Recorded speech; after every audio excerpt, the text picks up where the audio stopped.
Assalamualaikum warahmatullahi wabarakatuh. Alhamdulillah, salatu wassalamu ala rasulillah wa ala alihi wa sahbihi wa man wala. Amma ba'd. Bersyukur kepada Allah dengan mengucapkan Alhamdulillah, bersalawat kepada Nabi Muhammad sallallahu alaihi wasallam. Allahumma salli ala Sayyidina Muhammad wa ala ali Sayyidina Muhammad.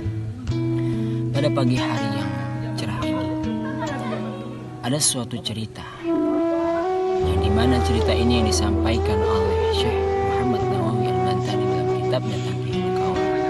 Beliau mengutip dari sebagian kaum sufi.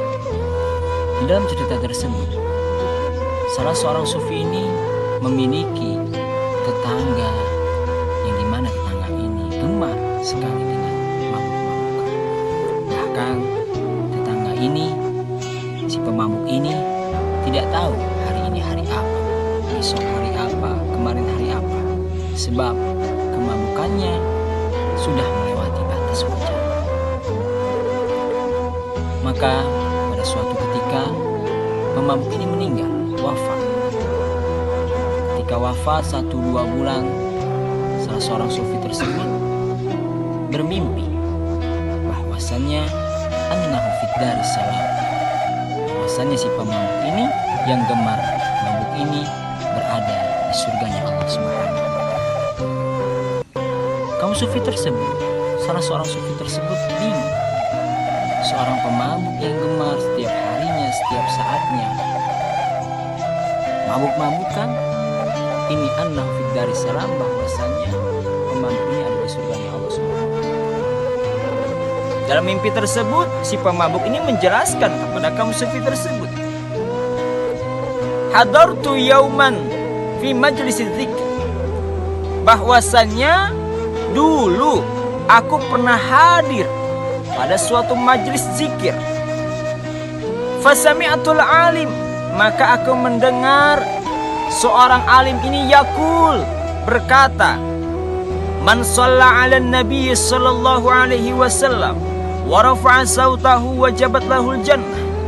Si pemabuk ini mendengar bahwasannya seorang alim ini berkata, man shalla 'ala nabi sallallahu alaihi wasallam, barang siapa yang berselawat kepada Nabi Muhammad sallallahu alaihi wasallam, wa rafa'a sautahu, kemudian dengan bersemangat mengeraskan suaranya, wajabat lahul jannah, maka wajib baginya surganya Allah Subhanahu wa Ta'ala.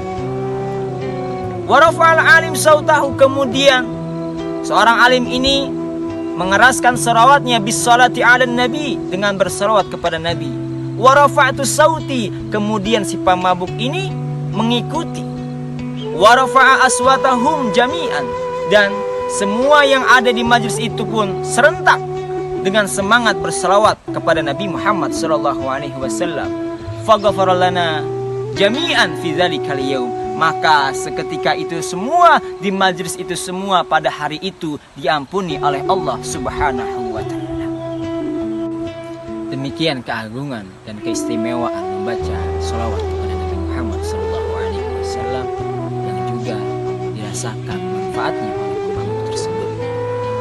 Jelas cerita ini bukan membenarkan mabuk-mabukan yang memang sudah dilarang dan diharamkan oleh agama Islam, tapi cerita ini menjelaskan keistimewaan membaca selawat kepada Nabi Muhammad SAW yang bisa mengantarkan manusia kepada samudra kasih sayang Allah dan ampunan Allah Subhanahu wa Ta'ala. Dan semoga kita senantiasa diberikan pertolongan oleh Allah Subhanahu wa Ta'ala supaya istiqomah membaca selawat kepada Nabi Muhammad SAW. Karena pada mahsyar nanti, di hari kiamat nanti, tidak ada satu orang pun yang bisa menolong kita kecuali baginda Nabi Muhammad sallallahu alaihi wasallam.